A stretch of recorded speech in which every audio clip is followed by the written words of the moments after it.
Pangalawa awards and Duterte. dashboards, as well as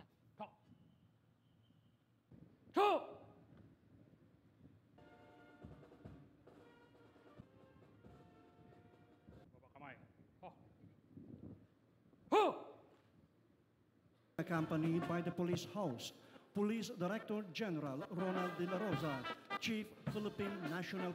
Okay, kamay. Ha. Baba. Ha.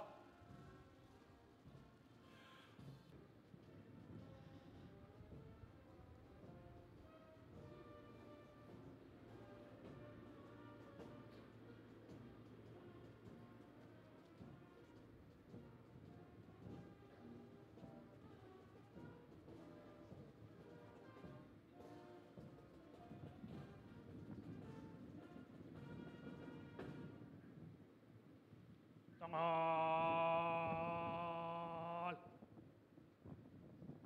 Ha.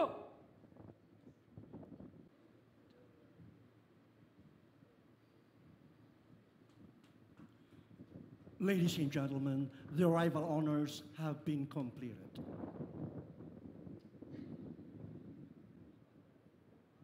Sa ngalan ng Pambansang Pulisya, ipagpatuloy ninyo ang magandang serbisyo sa sambayanan at patunayang ang kapulisan ay tunay na tagapagtanggol ng mamamayan at sandigan ng ating bayan. Sa ating lahat, maligayang bati sa pagdiriwang natin ng ikasandaang at 15 taong anibersaryo ng serbisyong kapulisan. Mabuhay po! Thank you very much, sir. For the individual awardees, the Achievement Award is presented to Police Senior Superintendent Valeriano T. De Leon of Police Regional Office 11, Davao, for having been adjudged as Best Senior Police Commissioned Officer for Administration for the year 2015 in grateful recognition of his outstanding performance in the field of administration.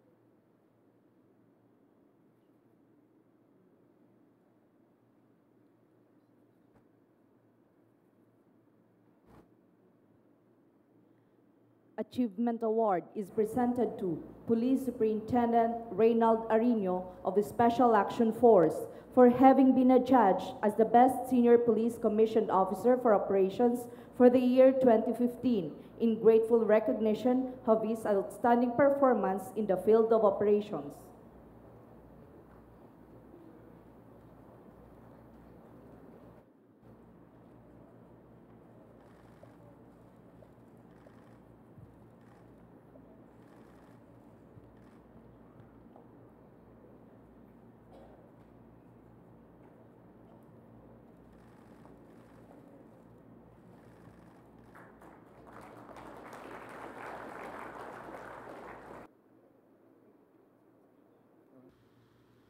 And I promised you, the PNP, the rank and file, you will have your salaries doubled, then I would offer, say, free education from kindergarten to high school.